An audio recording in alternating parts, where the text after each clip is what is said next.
think he's a total spoofer. Once you're being a spoofer, this is bullshit. Wolves coming back from an offside position, but Shane Long was definitely onside. Shane Long has done it! I'm going to enjoy tonight. And you should as well. Thanks very much. Well done. Bye. Unless he's breastfeeding, he should be alright. James, we really got to stop starting the show like this, man. You need to be here earlier on time. What do you mean? I've been here for the last 15 minutes doing all my sound checks, looking back over the doc, all these professional things that professional podcasters do, I suppose. Welcome back to Ireland Radar on Flight 101.3 FM. As we said, the kind of professionals, maybe amateurs in a professional setting, is the tagline we should go for, as James French once again has showed up at 1:59 this week. James, how you doing? Good. I think it just kind of gives me a bit of a buzz before I come on air, a bit more energy maybe. Yeah, to be fair, you did put the doc together for this show, so I can't blame you for that one. I think I need to have a bit of a transparency with dear listener today. I'm very hungover. I'm very, very hungover, and I feel like we need to pull back that curtain. So if I let anyone down today, guys, I'm sorry. I'm not at 100%. But we do have a really fun show for you guys today. We have got our first football player on the show. We'll be chatting to Anselmo Garcia MacNulty. We did that interview yesterday. It was an absolute gent to chat to. We'll be talking to him in about 15 minutes. James, how did you feel that chat went?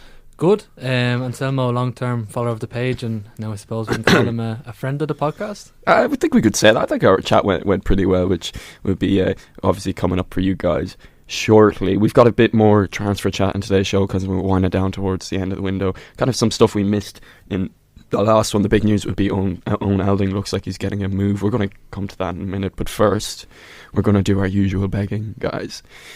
So I think if you like the show, you should start maybe thinking about giving us a 5-star review. What do you think, James? I think that'd be a pretty nice move. And what kind of platforms could you do that on? Any podcasting platform, Spotify. You could give us a follow on Spotify. Could they do YouTube as well? We do YouTube. You could give us a like on the video and maybe subscribe to the channel as well if you do enjoy what you hear. That's very good. That's very good. I think that's enough begging now. Well, in all seriousness, no. Like, it's, we take time out of our week to do this. So if you do enjoy, it would mean a lot. We're balancing jobs and college and everything else going on. But you know what? That's enough begging. If you like it, you can do. You know where you need to go for all that. James, what are we talking about today? Yeah, obviously Anselmo coming up later, who we've kind of name dropped a couple of times in the show. Obviously last week, maybe a hint at who we were going to have on this week. We obviously name dropped him about his goal against Troy Parrott in the Battle of the Irish Lads in the Eredivisie. And yeah, he's had a brilliant season. We're obviously going to be talking to him later, but very interesting career so far for a guy that's still only 22, be turning 23 in a few weeks' time. But he's kind of well spoken. Obviously, all these players are these days well spoken, but you can tell like he's got so much experience already at a young age. Yeah, I think like he's only 22. I think isn't he? And he's like the number of senior minutes he's had, which is a metric that like every club in the world uses to determine how good a player can be or how good a player is. I think that's just something that's going to really be in his favour when he does maybe make that next step in his career, which he does go on to discuss later in the show. And yeah, a bit more transfer chat as well. Obviously the big news this morning was Owen Elding, which was obviously first reported by Jessica Ferry of the Sligo Champion a while ago, I think maybe a month or two ago, that he's close now to securing a move to Hibernian FC. And I think the fees believed to be in the region of 400 grand, with significant add-ons that I don't know. I don't think anyone knows yet. But in terms of the fee, like lots of chat on kind of Irish Twitter about that it is kind of on the low side. Thoughts on that? That's like kind of what struck me first, and it does seem like the caveat. It does seem to be there's going to be like add-ons and stuff that will bring it up to the higher fee. But the fee is reported at €400,000, which is strange because I think Sligo were turning down bids or saying that they were looking at him for like 1.5 million or something like that when Storm Graz were interested in him, and a few other clubs were sniffing around. And I was led to believe that he still had a number of years left on his deal, so I thought Sligo might have had more selling power with this one. Maybe they feel like the add-ons will be achievable, and there could be something like the likes of a sell-on fee in there that we don't know about yet. That could mean significant income in the future, but it does seem that's strange that they like a very, very much smaller fee than what was being touted early on in the window. Yeah, I think to put that in a bit of perspective, we will go on to talk about maybe where does he fit in at Hibs. I've obviously kind of watched a fair bit of Hibs this season, And like, just one kind of point about the fee is that like Hibs they obviously have Kieran Bowie, who's their main guy, fifth top scorer in the league, Scottish international, who was linked with a big move to Celtic earlier in the window, and then Martin Boyle, who's kind of like a veteran winger, 32-year-old Aussie, who kind of plays off Bowie's, as I said, more of kind of a number 10 kind of winger. But like Hibs, their other strikers kind of has played very little this season, has only scored 3 goals, but like they picked him up for 1.15 million in the summer from Swiss side Luzern. So like, you put that in context with the Elding fee of only 400 grand. That guy, the striker they picked up in the summer from Luzern, like, they're not going to just throw him to the wayside, I'd imagine, given the fee they've put out on him. So I think that's kind of the big talking point with the fee. Obviously Sligo, maybe they could have got a greater fee, but I think the bigger loser in the deal is maybe Elding himself, in that, like, will he get as much time or maybe respect, given the fees only 400 grand, and obviously Hibs have kind of a second choice striker there they've spent the mill on in the summer. So I think that's the context you need. But like, do you think they could see him as a wide option as well as being a striker? I know the Hibs play 3-5-2 under David Gray, so obviously the wing backs there, and maybe he could play maybe he'll be a backup for Martin Boyle, maybe he'll play in that role kind of off the more traditional number 9. I don't know like what their plans are for him, but just the one thing I'd say is like, Hibs don't have a great history of developing young players, as do a lot of, as is the case with like a lot of Scottish clubs. Like, they have quite an old team. Like, I think they have one 21-year-old playing, one 22-year-old, both English guys that they picked up on a free. I think like they don't really have that great history with developing young players in kind of the last 5 to 10 years in the modern era anyway. So like, given the links with Sturmgrass and stuff, where obviously the Austrian league, much younger league than Scotland, much kind of more willing to give young players a chance. Like, I think I would have rather to seen him end up there. But like, again, like, I think the only caveat you could have is like, he's going, like, we had this discussion obviously. We actually talked a bit about this with Anselmo and kind of the Irish focus towards the British leagues. But like, it is only natural, like, given like the proximity of the two islands, given the similarities in the football culture, obviously very physical, quite direct, and like, that's the one thing that Elding will have going for him, in that he's 6'1", 6'2". He's played a couple two seasons really playing senior football for Sligo, and he'll be well up to that kind of physical nature of Scottish football, given he's obviously done it for Sligo in the last year in the Irish League. So it's an interesting move, not where I thought he was going to end up. As a Celtic fan, obviously I'll enjoy watching him at Hibs, and hopefully if the good deal does go through, which looks like it will, potential debut against Rangers this Sunday, we could do with Elding and Hibs doing Celtic a favour, which would be nice. But yeah, it's a difficult one to kind of make up my mind on yet. I think we'll see how good this move is for the rest of the season, as is with a lot of kind of these moves in January. Well, of course, some players as well in the past have done well in making that move, and perhaps Liam Scales being the poster boy of that there could be success found in Scotland, of course. And we were. We've been saying that the players are kind of getting lost in the English pyramid, and it's hard to know what the League of Ireland standard is, because you see so many League of Ireland players going and struggling in the second division, or in League 2 in England at the moment. So it's a different league. I know there is some Irish players there too, but it's not England.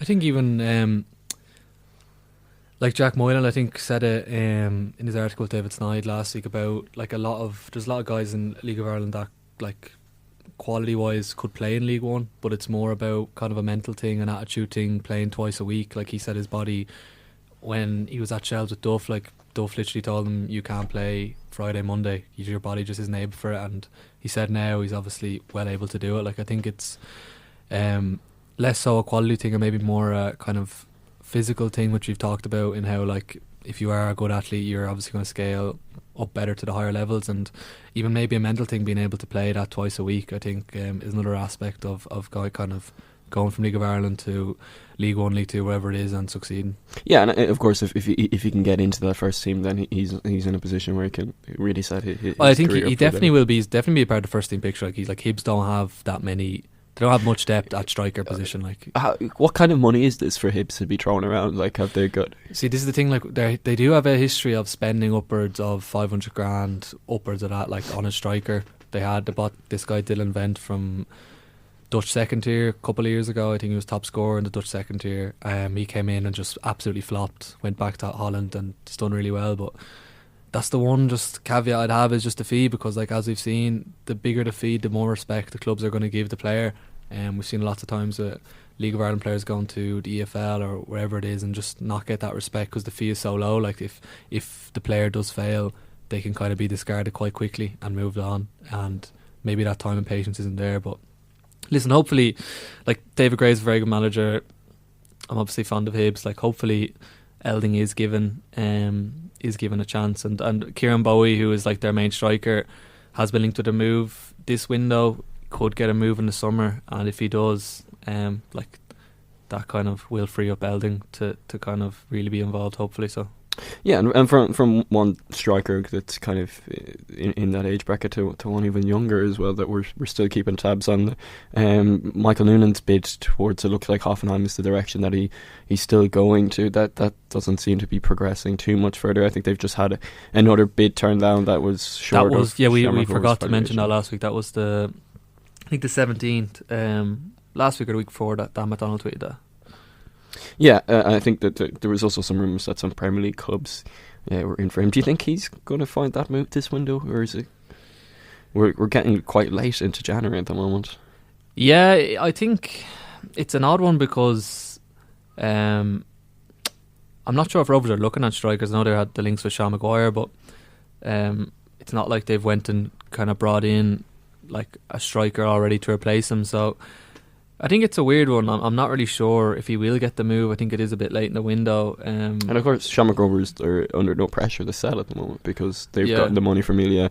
Oshinbunu as well is going to be going. Like Noonan is 17, he'll be 18 I think next January. I believe he'll be able to move. So I think for him, like he probably a lot of these young guys kind of just want to stay at home, which is obviously fair enough. It's natural, and then maybe move at 18 to England. And if that's what he wants to do, he wants to do. And I think if Noonan does have maybe a Amelia-esque breakout year in terms of goals next year, like if he hits close, I have a feeling he might, close or upwards to 15 goals, like Rovers are going to get a big fee. There's going to be space in the league now if Elding's going and Amelia as well for that kind of younger player to be in and around, because we've had that for the last few seasons, and I'll probably expect Noonan to step up and be the figure this year. The Hoffenheim move would definitely, even as a Celtic fan, I hope he doesn't come to us because we're just too much of a basket case at the minute. And I think the Hoffenheim move is good because I think their second team playing the third tier Germany, which would be a nice kind of stepping stone for him in terms of like there's a kind of a more of a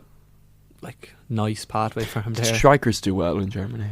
Yeah, and I think obviously despite Germany being like a top 5 league, like it is quite a young league, and there is, you can see a path for success for him there. Yeah, there's more patience given than kind of in the English pyramid, especially in a league where players with such physical profiles thrive. And Michael Noonan's been playing adults football since he was 16. Like I can see, it would be very much a him being in him in the academy setup for a while if he went to Hoffenheim. But if he broke into the first team, like that's definitely a place where a player of his traits, a player of his kind of power and pace can thrive, really. For sure, yeah. Like obviously, like things can happen really quickly in football, and like maybe he does get his move, but I just think now it's a bit unlikely given how late it is in the window. And I think like for himself, for his representatives, and I'm sure like he's discussing this kind of stuff with Stephen Bradley, like if he does have, I'm sure he will kind of be more of the main man this season coming, given like kind of Gaffney's obviously a year older. I'm sure they'll want to trust Noonan more. I think like he does have that one big year, as I said. Like Rovers are going to get like a big fee, maybe more than Amelia fee if it is a big season for them, and Rovers are top of the league, and that just kind of adds on to the fee. So it's definitely one to watch. But I think it'd be nice kind of for him to be in the league another year. We've lost Mealy, we've lost Elding, and I know more young players will obviously kind of come to the stage this upcoming season, but it'd be nice just kind of to have him for one more year. Is there any other players you want to get onto before we get onto this interview? Yeah, I think Vinnie Leonard is obviously one that's been a lot of talk about. I watched him obviously at the Under-17 World Cup. He was really, really impressive. lots of links with Celtic and Brighton, who obviously Brighton picked up Sean Keogh from Dundalk last year, young left back, who was doing very well for Dundalk in the first division.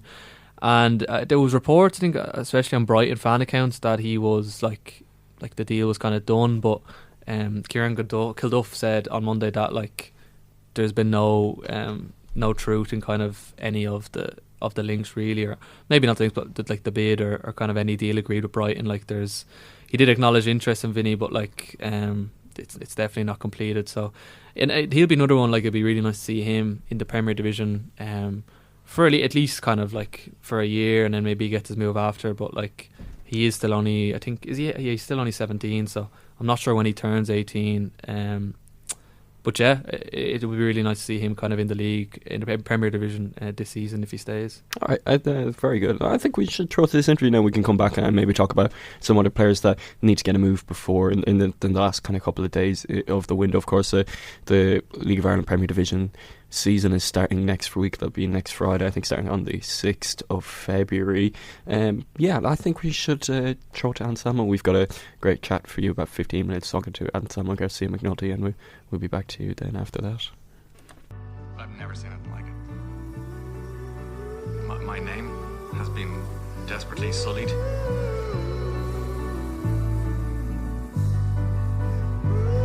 In the list, Ryan. But I saw you. Yeah? Yeah. But you never saw me with cocaine. I never saw you with cocaine.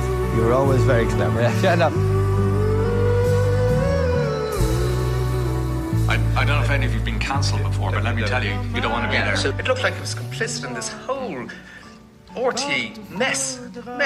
So I'm sorry. We have.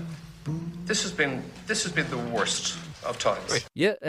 How are you? Were you trying to stay on Anselmo? Yeah. All good. Tough training, tough session, or? No, not really. Today we had like kind of recovery session. It's match day +2, so today was easy. So no, good, feeling good.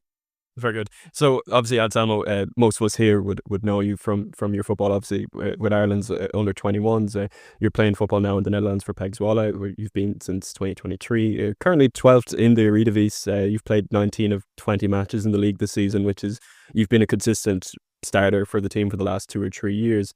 How do you feel about your campaign so far this season, and I suppose the position that you are in your career at this moment in time? Yeah, personally, I feel very good what you said. Like I'm playing every game. I think that on my age, that's very important. That's how like I develop, I learn. I think with my age, it's very important to play games. That's the way you improve the most. So very happy with that, and I think also I'm doing a very good job.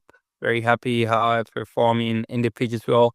So very happy here in the Netherlands. They gave me the chance of playing in the Eredivisie here in PEC Zwolle. Already, this is my third season here, and very happy.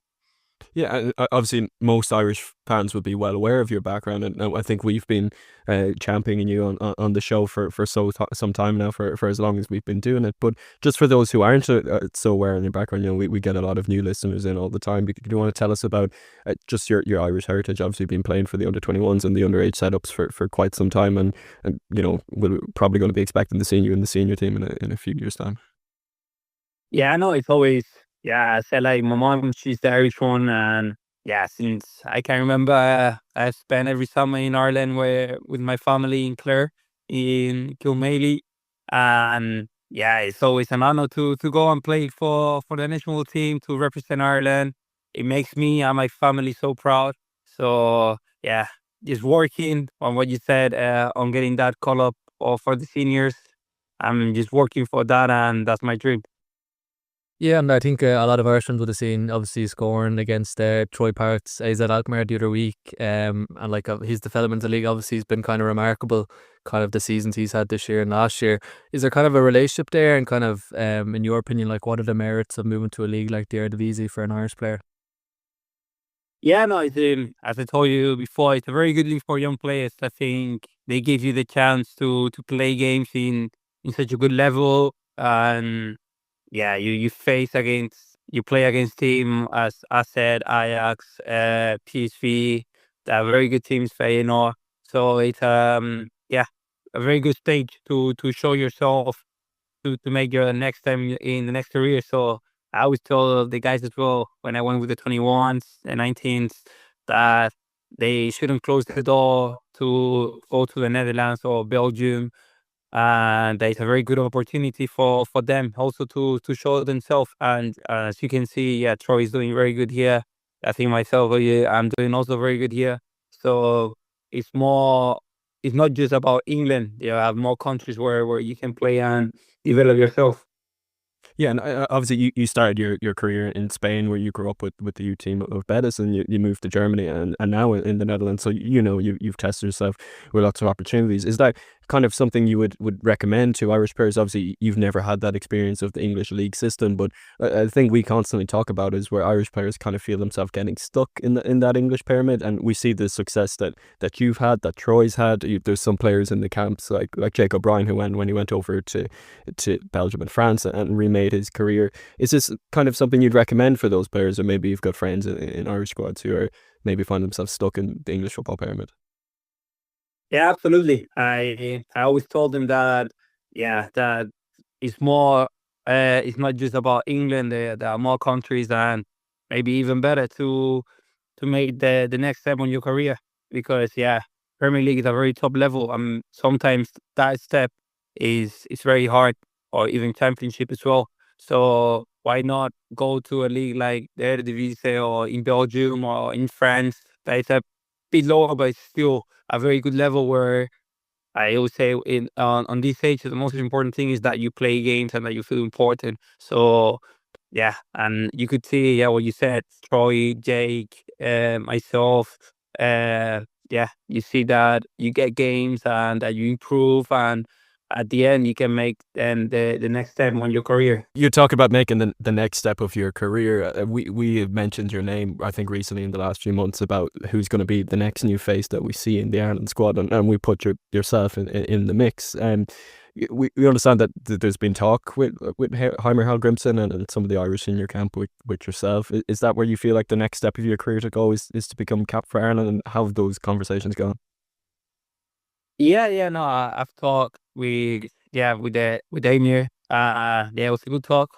Yeah, but I think, yeah, I'm ending my contract also this season here in PEC. So yeah, I'm just looking for, yeah, for a next step of my career, or yeah, let's see what is gonna happen.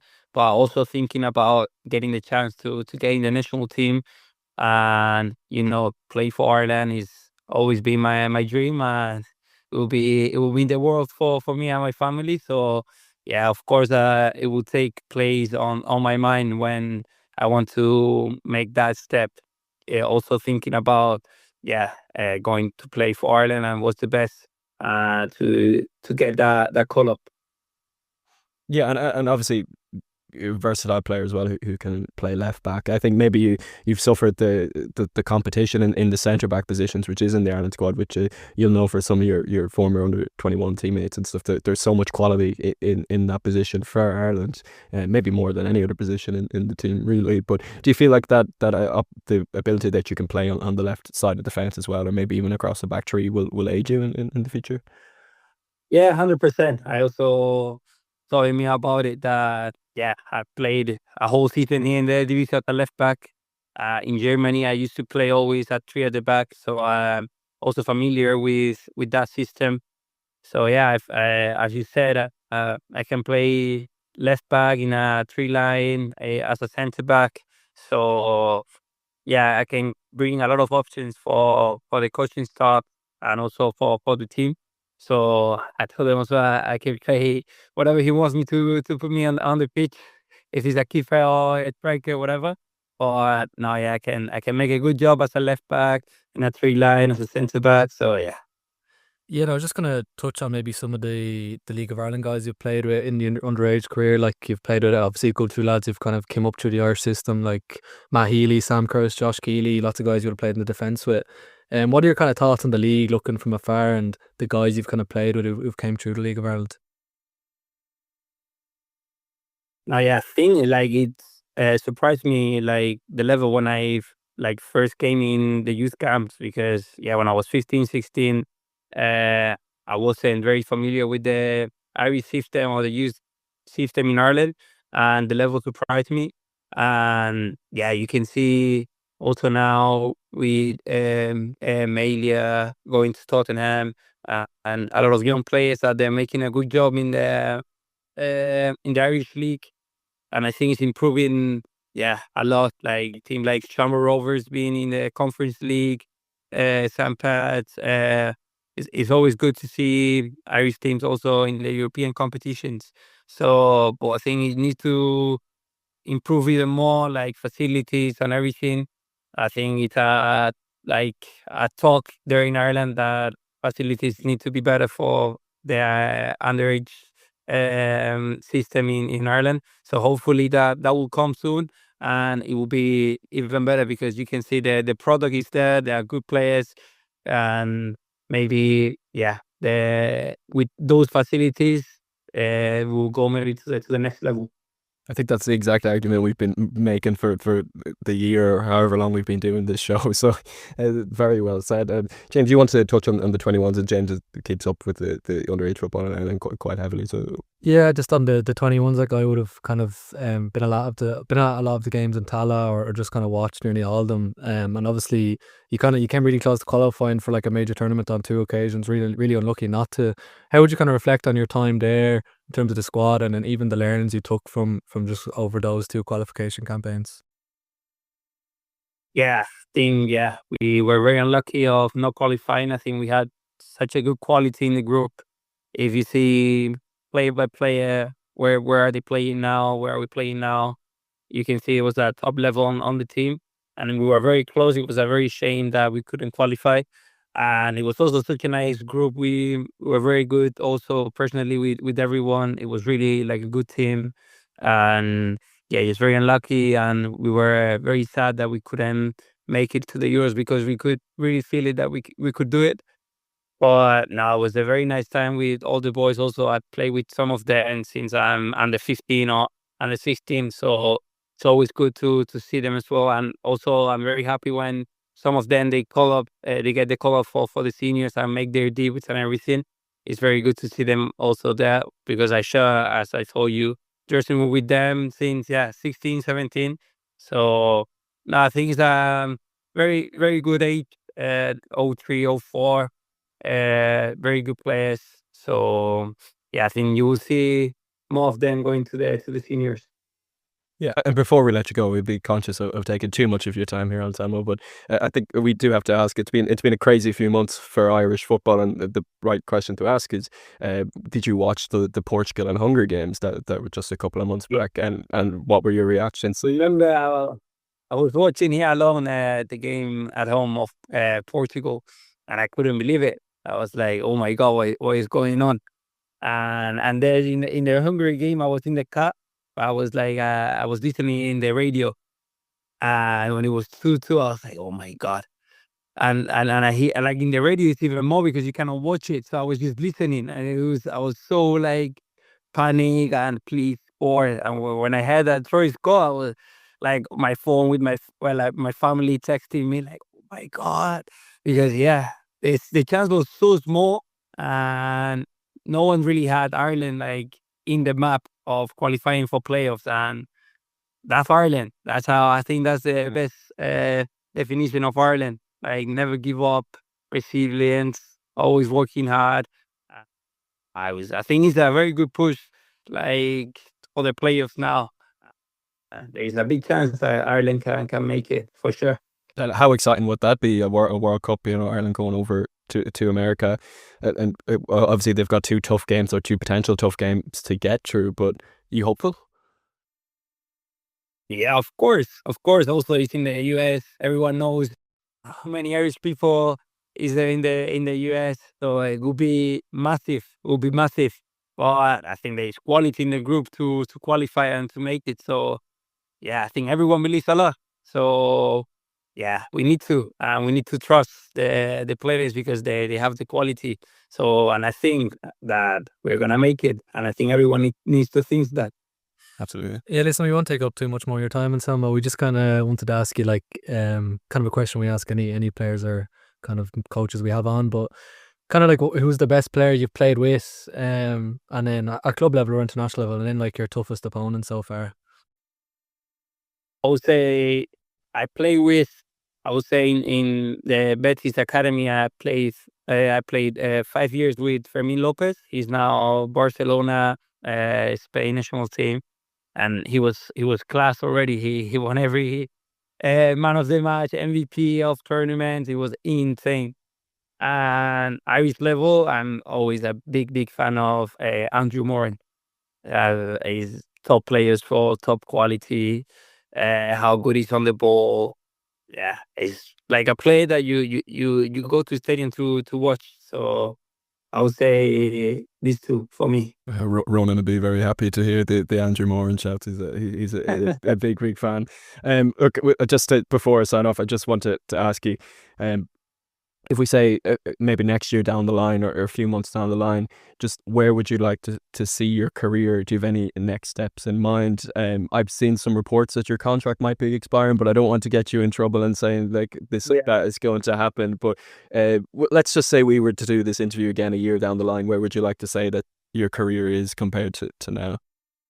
Yeah, I've always say like, my next step, it will be very important, but I don't want to think too much about it now. I just want to like focus on this season, still like making good performances, keep playing. I think that's the most important thing. And I always say when you play good games and you perform good, then good things will come. And then at the end, I will make the best choice for my career. And but I'm just focusing now on playing games, playing good. Keep working hard, and then good things will come. Very good answer. Yeah, thanks very much, Anselmo. We won't take up any more of your time. Thanks for joining us. They've been absolute gent, and very much enjoyed the chat. Thanks very much, Anselmo. Yeah, don't worry, I enjoy it as well. Thank you very much. We'll see you when you're in the Ireland team next, I suppose. Is that it? Yeah. Soon. Yeah.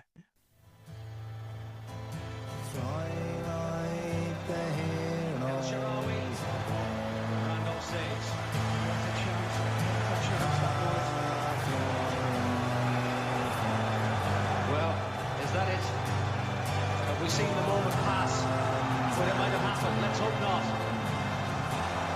Houlihan. Inviting is there! Brings us all to our feet. Deserved. Fantastic goal.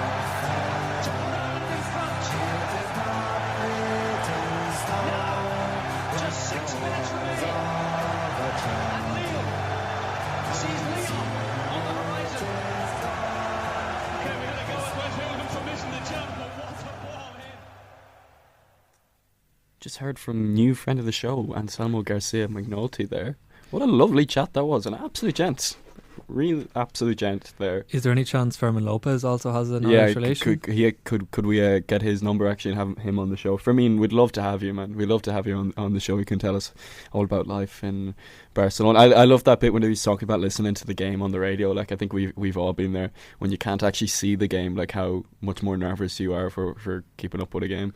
Yeah, and listening, he must have listened to the show at least once as soon as I or one of us asked him about kind of Irish players going to England, and he straight away went on a kind of tangent about Irish players, how he tells Irish players that they should come to Belgium or come to Netherlands, which is pretty much all we talk about on this show. It's the same as the facilities chat that they had about the League of Ireland. I mean, I'm sure he's got much better things to be doing, but if he ever wanted to, I think he could slot in here for a third man if we were ever looking for it to run Ireland right now. Could the Irish government please listen to that interview as well, just when Anselmo mentions facilities and improving stadiums? That'd be great. That would be fantastic. Okay, more chat. I think we're still going to settle on some more transfer talk because it is that time of year and there's also not really much else to talk about this week. So it is the final week of the window. James, I think we should just go through some players you think we'd like to see get some moves. First starting up, I think Fizz right to say, and a player that he shouted out with Andrew Moran, and it feels a bit strange that he's a bit stranded at the moment, isn't it? Yeah, like it's even the move to LA surprised me. I think maybe it was a good experience for him playing in America, playing with obviously Heung-min Son as well. Maybe a different kind of different environment to what he'd been used to with Stoke and Blackburn. But like, even just to touch on them loan spells, like, it's not like he went there and completely just like struggled or did poorly. Like 10 goal contribution, 39 games for Stoke last season, 13 goal contributions for Blackburn the year prior. Like, and obviously inconsistency was probably there given his age and stuff. But like, I'm just surprised no other club has kind of really been kind of keen on him, on taking him in, given like those 2 loan spells went pretty well.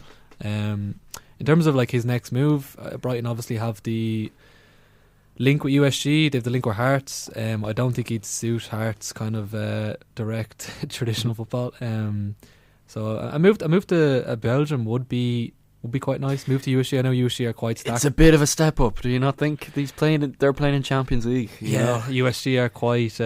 They've gone too good now, being Champions League and stuff. It would be still nice to go see him there and see if he could develop more of his technical I think just abilities. in general, it doesn't have to be USG, but I would like to see him go to Belgium, or as Anselmo advocated for an interview, the Netherlands maybe. Yeah, maybe they get him over there with Troy. But I mean, I don't assume that Troy will be there too long. But I think he just needs to be going somewhere where he's going to be getting minutes. It is strange. Like, he is quite technically a gifted player. You think somebody would have, and he hasn't went on them 2 loan spells and absolutely bombed and struggled and not played any minutes. Like, do you know what I mean? That's the weird thing. I think it's an awkward one though, kind of at this stage of his career when he goes. I know he's gone to America only for a few months for that playing time, but it's like, I think people struggle to quantify how good that league is, and if a team's looking to pick you up, they don't really know what to think of his time there. Trent Cunn undoubtedly looks like he could be set for a move. I don't think he was included in Liverpool's last under-21s game. I seen that in the Champions League squad. Do you think he'd be going to League 1 or League 2, or what's the...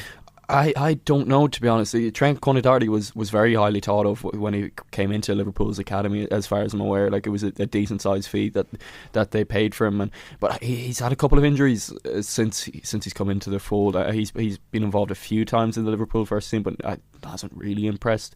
He has excelled though in like the youth league and stuff. Liverpool, like, he has had some good numbers there, scored a couple of goals. Yeah, he's nowhere near the first team at the moment, so I think he just needs to go and get a development loan, which isn't a bad thing. Like, it is Liverpool's first team. Do you know what I mean? Like, I think John Patrick Finn, not to gloss over him, would be nice for him to maybe get a loan move. Yeah, particularly looking to March, given our midfield issues. I'm kind of banging the drum for John Patrick Finn here, but like, if he gets a half decent move and is playing regularly, it's hard to see where he goes now, because he's not even making the bench for Reims in the second division in France. It's maybe even just a team lower down that league, or another league altogether. But it's hard to know where he would go to. It's just nice to have him as an option for March. I don't think even if he is playing semi regularly, by the time March comes around, I think Heimir won't pick him anyway. Because I think, as you said, there was kind of some talk about his struggles to kind of... Very little senior minutes for a guy at his age, you know. Yeah. Anyone else, you think? Yeah, just kind of some of the 21s. Alex Murphy has had a couple of loan spells at Bolton. Conor McManus, who's been really impressive for the Ireland under 21s. He's at Brentford, obviously came from Bray Wanderers. Joe Brian Whitmarsh, who moved to Southampton from Cork City a couple of years ago now, I think, but he's been really impressed for Southampton under 21s and has been involved with the Irish 21s as well. Romeo Chukwu, who another one who's been like, he's really highly thought of at Southampton, just been kind of, I think, I've seen some stuff that maybe he could have made his first team debut in a couple of games, maybe made some matchday squads. Another one who's been really impressive for Southampton's 21, so I think he's 18, 19 now. It would be nice to see him get a loan move to League 1, League 2 or wherever that may be. And then Jacob Devaney, who again, in terms of Man United's kind of that generation of young players at United, he's one of the most highly regarded. Genuinely was the best player on the pitch against England's under 21s, against the midfield of, like, I think Joe Bellingham was playing. There was like a number of, like, I think maybe Hayden Hackney playing. There was a number of like Premier League / Championship regulars in that midfield, and he really shone. I think if he got a loan move this January, would really kind of accelerate his development, and it's just because he is just absolute quality. So yeah, there is a number of young players here that would be nice to see them get loan moves into specifically, which we might touch on later. Alex Murphy's one I'd like to see. I think he's only played a couple of games for Newcastle this year, but he's been impressive. I think he's maybe stuck in a situation where they don't have all too much left back depth, and he might find himself third or fourth choice, and if anything were to happen, he's probably that option. But there's no way you see him getting minutes. I think he had that loan spell at Bolton and it didn't completely work out for him. That was in League One, so maybe he drops down to League Two or maybe a lower side in League One. Yeah, I think the failed loan spells sometimes clubs are just a bad match for each other. No, I'm not blaming him. It's just kind of one of those things, especially in the cutthroat nature of the English pyramid. Like, it's not just Irish guys that are falling victim to that. He's definitely someone who's got the tools to succeed in the English pyramid. I think he's quite a physical player for a left back. He's got the pace and strength. And just for our full back options in the national pool, we don't have many. So yeah, please, if he could get a move, and obviously I suppose the Galway angle that we'd probably all know someone who knows him or something or other, so it'd be nice to see him getting a few more minutes. We want to chat a bit about the Irish wingers, if you don't want that, unless there was anyone else you could pinpoint for a move. I'm trying to think from the top of my head. I'm not entirely sure. Ahmed Bamadeli, I don't know how's his minutes getting on at Strasbourg. He was on the bench at the weekend. I think he's had a couple of injuries, and Strasbourg kind of do have a high level of talent there. Hopefully he can kind of get back into starting contention, because he's not going to be in the Ireland squad if he's not starting by March, especially as we said to Anselmo, the depth we have at centre back is crazy. So yeah, okay. The wingers is something that you wanted to chat on about, the form of wingers. I think there's definitely going to be a debate depending on how much minutes Ogbene gets between now and March. He's just coming back from injury with Sheffield United. I think Chris Wilder has singled him out for praise recently. It looked like he wasn't going to be in his plans at all. That he was looking to cancel his own after I think he said a recent injury. But he didn't refuse, or he said he'd play for this 21s to kind of gain fitness, which is not something a lot of guys coming on loan a championship club would do, especially at his age. Yeah, he said he's putting up a fight to get back in the team. I like his personality, I like his attitude. He wants to play for Sheffield United. He wants to play for the under 21s, which I think speaks volumes about him as a player, and wants to be here and make this loan a success. I think that'll be very important for us, because obviously Ogbene is one of the first names on the team sheet in how we want to play. Was excellent against Hungary, and it was difficult to see him going off injured, because he works so hard in that game. One of those players, though, we just don't have a profile similar to him to play up there. And we've tried it with Festi, but he's obviously has the physical capabilities, but I don't think he's really technically there to play. No, as he's a right wing back, I think. Yeah. I mean, someone who is maybe similar to him profile wise, which I'm going to talk about now, some of the Irish wingers in the EFL, is Aidemo Maku, who we had on Under the Radar. Nice segue, James. 2 weeks ago. Yeah, nice segue. Thanks. You're getting good at this whole radio thing. I'm nearly as good as you. Yeah. Aidemo, someone who we've had on Ireland Radar a couple of weeks ago, has been quietly having quite a decent season at Millwall. I know statistically, I think he's only maybe scored 3 goals, 1 assist, but Millwall have a lot of kind of good young wingers. They do rotate them quite a lot. And he did score second of the season in Millwall's 4-0 London Derby win over Charlton. A guy who with the 21s obviously did kind of play in a similar system in a 3-5-2. He played up top with Sinclair Armstrong, had some really good kind of moments. Those two were linked up really well. I remember the away game in Norway, which I think they lost 3-2, but he linked up really well with him, and he is that kind of more athletic profile. Obviously, kind of is more of a kind of a left winger, but in that kind of Ogbene mould, could play up striker if we needed. If we needed someone of that ilk, if Ogbene wasn't playing or is injured. Doubts he'd probably be in the squad in March. Probably comes a bit early for him. But listen, if you can go on a run of really good form, scoring goals, getting assists, genuinely, as we've said here before, if you're doing that in the Championship, there's not many other players, Irish players, especially out wide, kind of doing that really. To move on elsewhere in the Championship, Rocco Vada, someone who obviously we've seen in previous squads with Heimir, obviously featured in the Bulgaria playoff in the Nations League last year, but he made his first start since his hamstring injury, which had riddled him out for 2 months, but unfortunately for him, he looked to have been too soon as he's aggravated that injury, and I think he's out again, which is really disappointing for him, because he would have kind of wanted to really play his way into Heimer's thoughts in March. Yeah, someone that I think that as well that's not doing so well at the moment, Casey McAteer is kind of struggling at Ipswich. I think he's getting minutes, but even just looking at his profile here, he's only started 8 games in the Championship season. He's played 18 matches, hasn't scored this season. It doesn't look like he's had a couple of seasons like that though, and he's not young. Like, he's 23. Like, I feel like he's kind of getting picked on name and maybe known quantity rather than actual form. Yeah, well, see, the thing is, he had a rumoured potential for a while, that he was, a decent bit of belief in him, but he hasn't really kicked on, and I thought this would be the lone move, after spending a bit of time in the Premier League, and just maybe dropping down then a level back down to Championship. I thought he'd be more comfortable, but yeah, that is one, because he has impressed me a bit for Ireland. He had a really good game against Senegal, wasn't it? Yeah. Did he score? I think maybe. I think so. Yeah. I thought he'd kick on for there, and just he'd become an option for Ogbene, who of course he ended up replacing at Ipswich. But that's why I'm going to name drop at Amaku and a couple of these other guys, because we do have such little depth in the wing positions that if one of them, I know Vata's out injured now, which is unfortunate, but if Amaku or someone of that ilk does go on a run of form, like, he could very well find himself in the squad. Elsewhere in League One, I won't spend too much longer here, but Ollie O'Neill, obviously former Ireland under 21, he picked up his third assist in 2 games for Leyton Orient, which is his 8th assist for the season, which is actually the highest in League One, so he's having a really good season there. And also former under 19 international Keane Hayes, he scored his 3rd goal of the season for Peterborough. Yeah, very good. And the one I want to go back to, Rocco Vada, I forgot to mention there.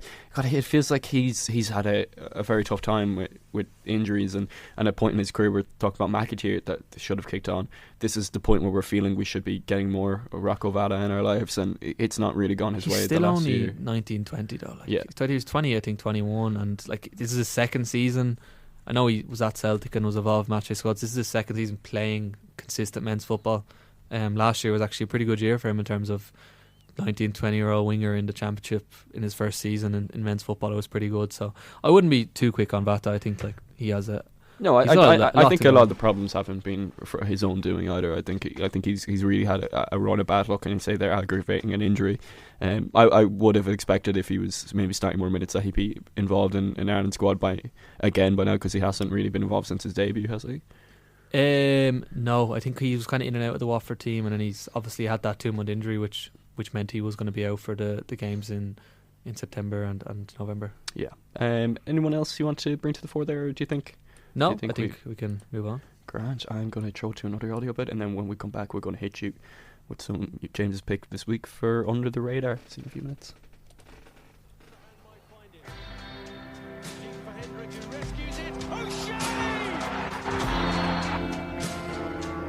Asenda küll Vardil või longil Breidi ja posti kaudu Iirimaa juhib 1-0 ja mida veel sellest mängust tahta, milline algus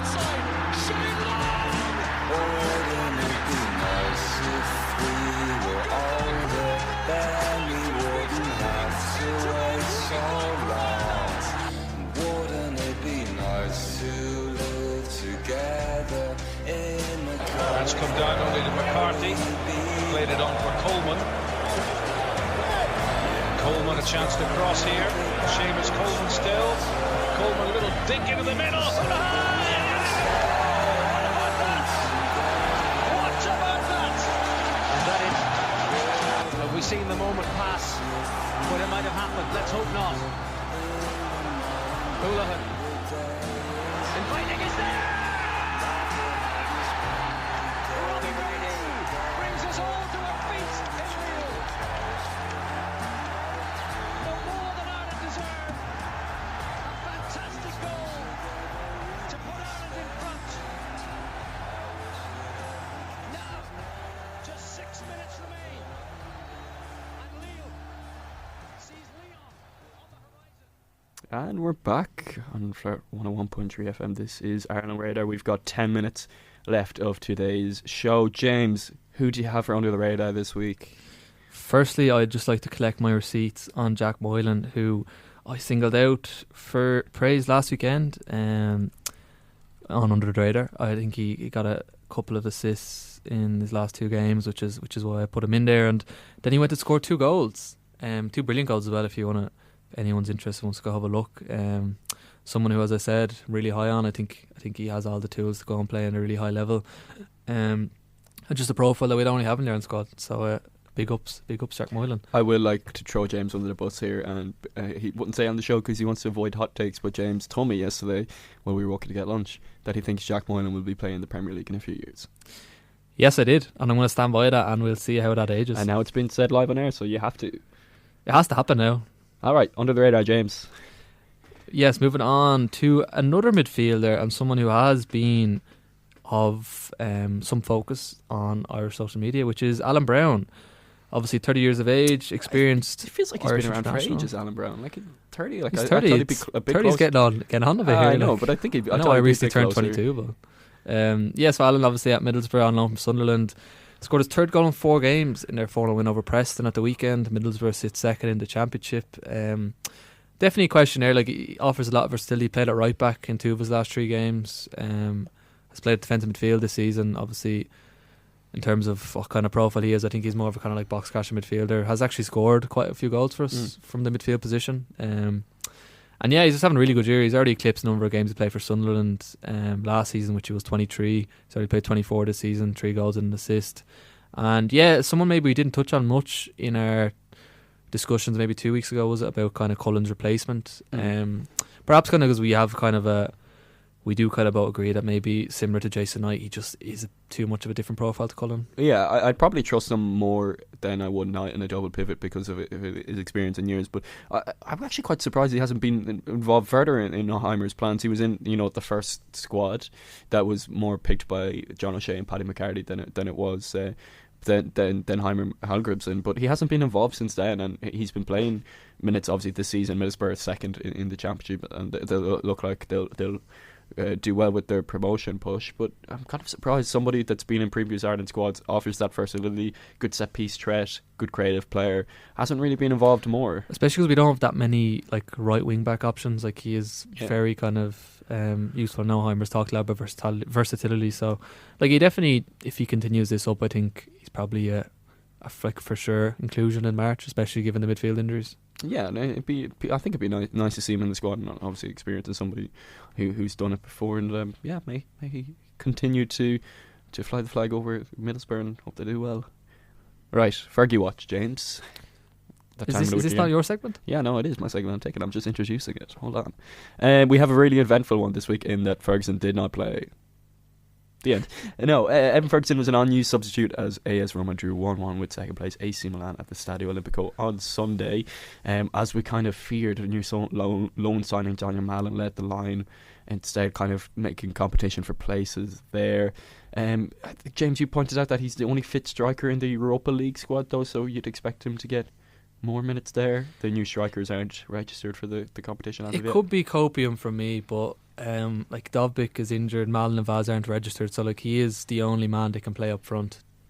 Technically, maybe Gasparini's just going to play Dybala up there and move it around. Maybe he will, but he's the only like actual number 9 in that Europa League squad. So maybe Gasparini didn't play him because he's going to play him on Thursday. But even looking past that, like the fact that they've signed Mallon, the fact that they've signed this young Vaz guy who is more of obviously that traditional number 9, it's not good luck for Ferguson. And do we think he needs to leave? Do we think this segment's run out of legs? Yes. Yes, it is. He finally has got a praise from Gasparini, though, because, hallelujah. Yeah, I mean, Gasparini, for some reason, I mean, Ferguson must have done something wrong because he hates him. But he's finally got a bit of praise after that Stuttgart game where he played 90 minutes. Gasparini came out and said he's changed his form mentality for a few games now. He's present, he's making a difference. He can play more or less well, but now he's more present player, not as intangible as he was at the start of the season. It must be said that he's young. The important thing is that he's showing signs. That's from directly after the Milan game, is it? I think it's the Stuttgart game during the week.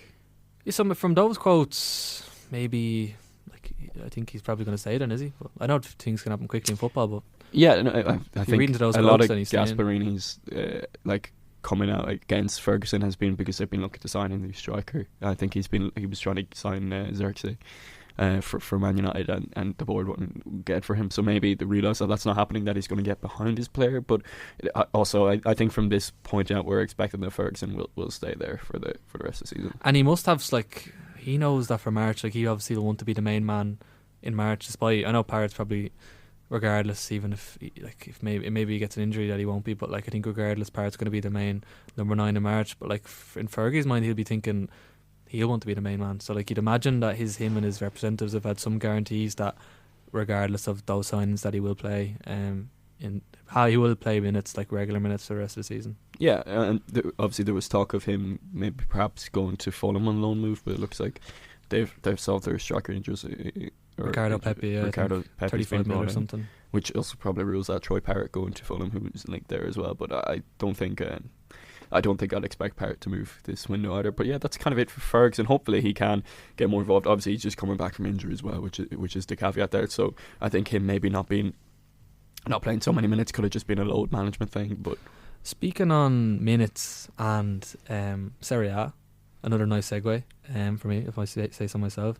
There was something we did forget to bring up. Firstly, Senan Mullen, highly rated young guy, centre half, joined Bohemians on loan from Torino today.